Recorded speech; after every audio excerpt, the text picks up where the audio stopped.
parte, a mí me surgen dudas con relación que la escuela de Frankfurt, a pesar de que están desde 1923, como dice el papelógrafo, después tiene su exilio, es tan actual como fenómeno crítico de lo que está sucediendo acá. Por ejemplo, lo que decías tú, esa fascinación por el líder, ese líder fuerte, lo que está pasando hoy día en Chile con las elecciones. Porque tenemos 3 líderes de la derecha que tienen esta mirada fuerte, que tienen esta mirada antigua de una parte de la historia de Chile que fue dramática, y aún así son figuras que la gente posiblemente podría votar. Eso me sugiere como este interrogante de saber efectivamente qué pasa con las personalidades autoritarias, esa crítica que tenemos hacia la sociedad, ¿no?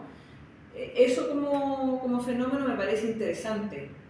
Entenderlo, que hasta el día de hoy es un fenómeno crítico cultural. Eso me parece digno de análisis, de discusión, de debatirlo y conversarlo.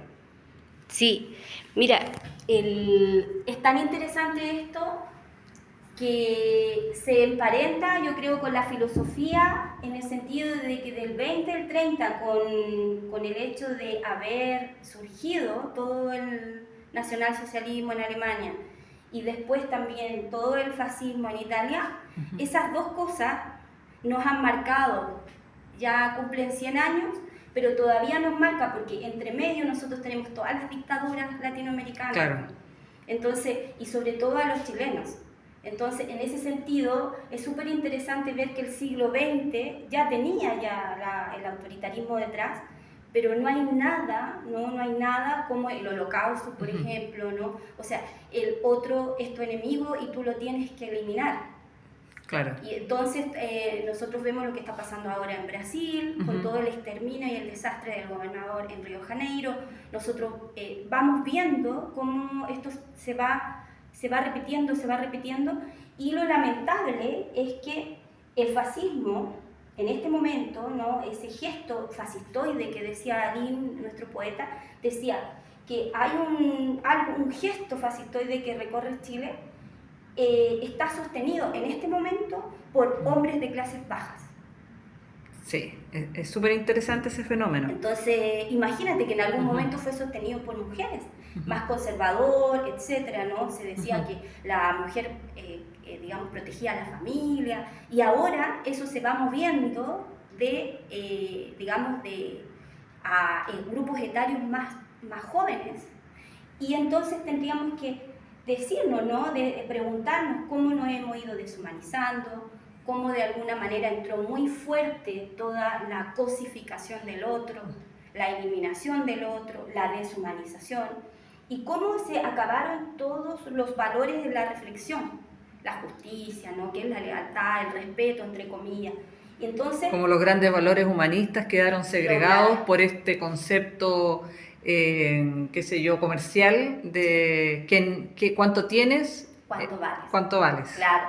Y que, por ejemplo, ahora ha bajado en relación al caso Soquimich, que decía, aquí en Chile hay justicia para los que tienen y otra justicia para los que no tienen.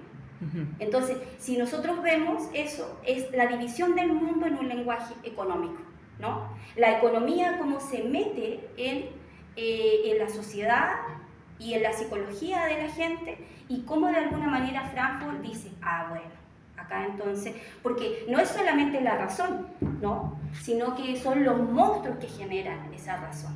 Y esa razón instrumental hace de que yo diga, por ejemplo, en una toma, a mí no me interesan los pobladores, me interesan los animales nomás. O hacen que yo estoy vendiendo una rifa y me dicen, no, si tú apoyas los animales, yo te compro el número, pero si tú apoyas los pobladores, no. Entonces, ¿qué es lo que hay? Hay una especie, ¿no? Cae principalmente la reflexión, el pensamiento crítico, y por eso es tan importante para nosotros, porque hasta formalismo ruso, hasta los rusos y todo eso había quedado, esta teoría crítica estaba más relacionado a los estudios literarios. Y esto hace, o sea, desde Alemania viene, con todo lo que implica, porque el nazismo viene detrás, digamos, persiguiéndolo, que se expanda a la sociedad y a la cultura. Entonces, como por una eso crítica social, claro, cultural. sociológica, cultural. Claro, y por eso Dialéctica de la Ilustración es un libro inclasificable, porque son los principales libros, los que son antropología, sociología, parte de psicoanálisis, también literatura. Y entonces ese libro es fundamental para poder entender la realidad de ahora. Y además es un libro, por ejemplo, que tiene 5 o 6 años de construcción en el vientre de la ballena. O sea, no está construido en Alemania, sino que está construido en quien fundó la industria cultural, como es Estados Unidos. Lo curioso es que si la Escuela de Frankfurt cuestiona esto, lo hace visible, en estos años que estamos hablando, ¿cómo actualmente se hace espejo de ese cuestionamiento? O sea, ¿cuánto hemos avanzado socialmente o cuánto hemos retrocedido frente a este cuestionamiento social, sociológico, que es de 1923? Pues. Claro, imagínate que ellos fueron eliminados prácticamente de las universidades. A mí Frankfurt no me lo pasó ni el pregrado, ni el magíster, ni el doctorado. A mí no me pasó Frankfurt. Y yo discutí porque yo quería que me pasaran Frankfurt de teoría crítica. No me pasaron Frankfurt. Y el argumento era el siguiente, que Frankfurt había sido muy pesimista, que había dicho que el ser humano se doblegaba ante el producto cultural y ante estos líderes fuertes, pero que después se había comprobado, ¿no?, en los 60, en los 80, que el ser humano podía resistir, que podía pelear, que podía ser resiliente, ¿no? Pero yo le decía, ¿hasta qué punto? ¿Hasta qué punto hemos sido resistentes si mira cómo estamos? Entonces, ¿y por qué no pasar? ¿La resistencia se trata de la deshumanización, por ejemplo? Claro, o sea, y lo otro, ¿por qué ellos deciden qué leer o qué no leer en ninguno, ni el pregrado, ni el magíster, ni el doctorado, si ellos lo que me tienen que hacer es poner en una mesa todo, y yo ahí elijo qué tomo? Pero yo necesito todo, no solamente sesgado el de un programa neoliberal, posmoderno, como era al que yo represento, digamos, el que yo estaba, digamos.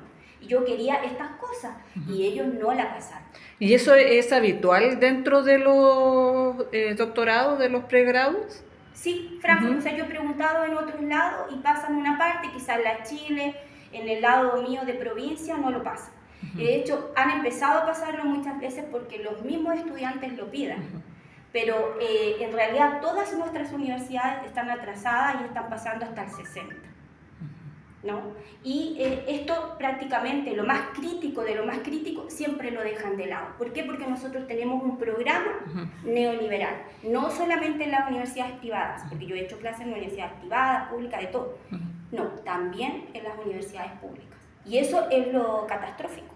No tenemos una buena educación en ese sentido, porque yo quiero que me pongan todos los elementos y ahí yo veré qué voy a tomar. Pero me parece súper importante esto como para poder hacer cualquier análisis cultural, cualquier análisis de cualquier creación cultural, teatro, libros, literatura, poesía, lo que sea. Necesito tenerlo presente cuando yo leo el mundo y leo esas creaciones, ¿no?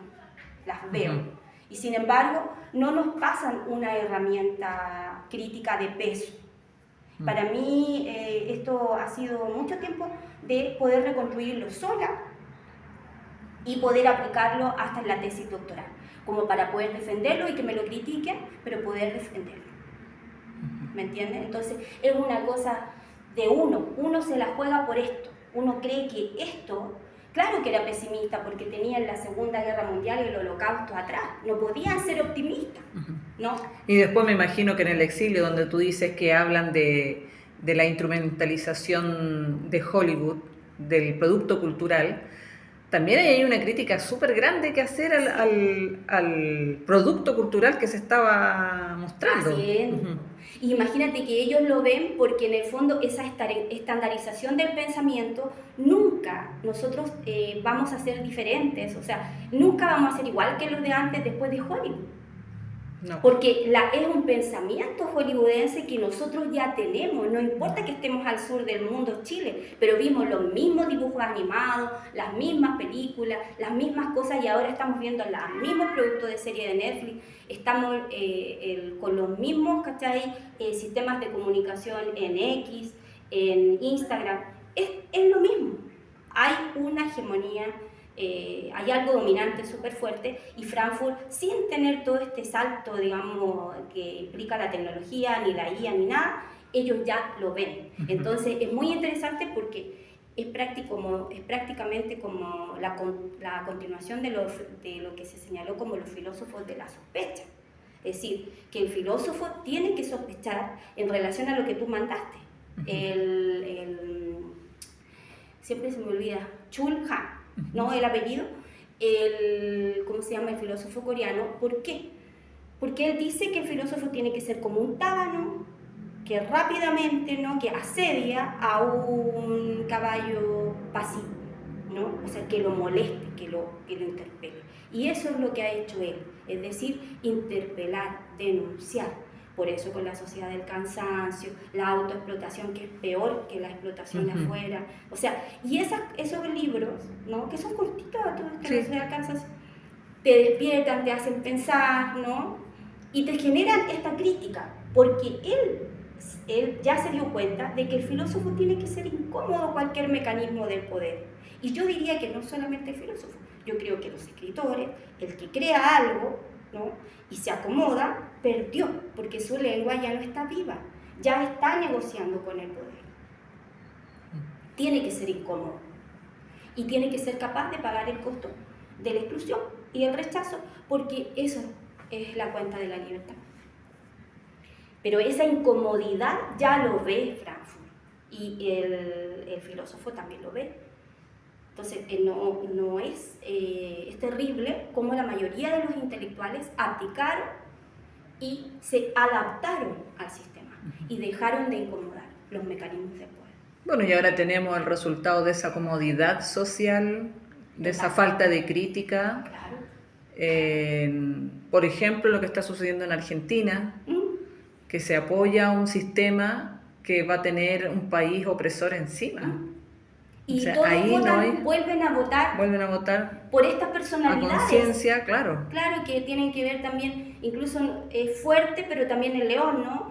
Y también como un payaso, ¿no? O de casi loco de psiquiátrico, e igual se apoya, porque prácticamente es como esos monstruos que la razón está dando adelante, ¿no? Entonces, claro, Argentina, uno de los países donde tiene mejor educación, donde tienen todos o muchos, varias carreras, donde con altos niveles. Claro, donde había un historial de educación pública que nosotros no tenemos, que nosotros no tenemos, lo tenemos hasta el 70, pero nosotros no tenemos, ¿me entiendes? Esa fuerte educación pública argentina, justo ahí viene este reflujo súper fuerte, ¿no? Y yo creo que después igual se va a ver muchas cosas ahora que pasan, ¿no?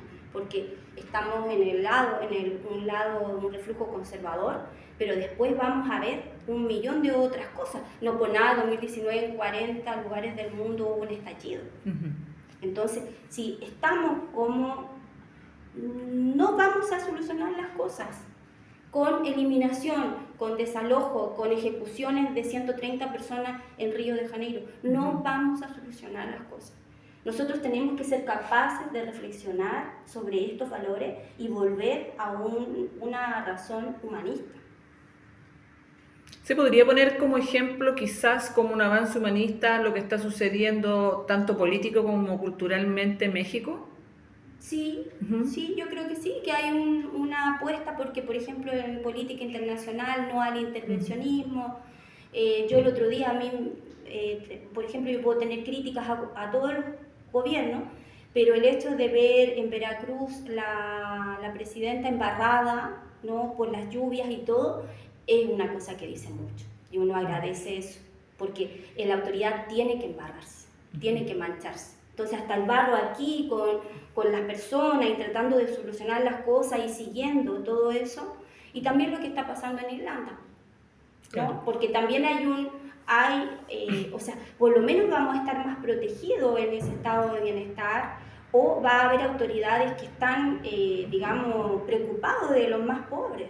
Pero, por ejemplo, ahora tenemos un inminente desalojo en Valparaíso, y Valparaíso está llamando a todas las organizaciones para que acordonen los campamentos. Eso debimos haber hecho acá. Y allá en Valparaíso, con organizaciones sociales, ojalá se haga mañana en la mañana, y no entre, ¿no? Y como un escudo humano, me parece importante. Frente a la falta de soluciones sociales reales. Real, no hay esas soluciones de vivienda y todo. Y la gente está muy individualista, pues así no me pasa a mí. Si, por ejemplo, de repente me pasa acá en Santiago, ayer hablaba con alguien de la municipalidad, no, es que los rucos y todo, pero se van a mover a otra comuna. Es que eso ya no es mi problema. O sea, si se cambia de comuna, como que va a desaparecer el problema. A ellos no les importa, a la gente no les importa. Y nunca le importó. Y menos los pobres. Los pobres, imagínate, 130 personas ejecutadas. Claro, en Brasil. Entonces, y no está asegurado si todos son soldados del narco, y aunque fueran, mueren sin un debido proceso, claro. Y muchos de ellos quedaron inocentes pobladores. O sea, la gente reconocía las cosas. Yo hace poco, unos minutos atrás, Rodrigo lloraba. Yo no sé por qué la gente no llora ante esta situación. Es terrible. A mí me da mucha pena. Yo tengo que estarlo conteniendo y yo pienso que allá hay, lamentablemente, en la gente más buena de alguna manera, hay valores y eso te hace llorar. Hay algo en ciertas personas que son como una luz ahí en el camino que uno dice, sí, estamos ahí en el camino correcto y todo. Pero porque hay sentido de justicia todavía. O sea, tiene que haber una humanidad. Y eso es lo que uno intenta con toda esta cuestión de teoría crítica. No es la teoría por allá arriba, sino que eso, uno ser consecuente con lo que está pasando acá abajo. Bajarlo a lo cotidiano. Claro, que te duelan las cosas, ¿cachai? Y tratar de hacer algo que va a ser como una raya en el agua, sí, pero algo, ¿cachai? Algo y no ser indolente. Entonces, por ejemplo, igual es recomendable la dialéctica de ilustración, que ya está subida arriba y está en PDF, yo la puedo mandar. Y también El hombre unidimensional es también fácil de encontrar editado, publicado. También hay una línea muy fuerte que se hizo en México, que no la puse aquí, que es Erich Fromm, con El arte de amar. Ese también es otra parte. Y lo otro, El sentido del humano, de Viktor Frankl, que estuvo preso, no es parte directamente de Frankfurt, pero sí el sentido del humano, ahí donde no hay nada, en el tema de los campos de concentración, él ve la humanidad. Eso te iba a preguntar, en términos de estudios críticos, después de la escuela de Frankfurt, ¿qué es lo que viene? ¿Qué es lo que se sigue, como digamos, como estudio? Bueno, después está la segunda escuela de Frankfurt, la tercera, y está Habermas, que no lo puse aquí, que son los actos de habla. Él se mete más en esta sociedad de la comunicación y establece todos estos mecanismos de esta sociedad de la comunicación. Pero después es algo que vamos a ver, que es la teoría de la recepción, que es como en el 60, porque si tú te das cuenta, vamos como 1906, 1910, después el formalismo ruso, esto, lo otro, hasta llegar a Frankfurt, que es el 30 al 40, aunque sabemos que se extiende hasta ahora, y entre medio quiero ver también la teoría de la recepción, cómo el que lee, el telespectador o el espectador en los museos completa la obra. Y la obra está abierta, entonces es leída desde una persona que con sus miedos, con sus traumas, con todo, lee esa obra y la completa.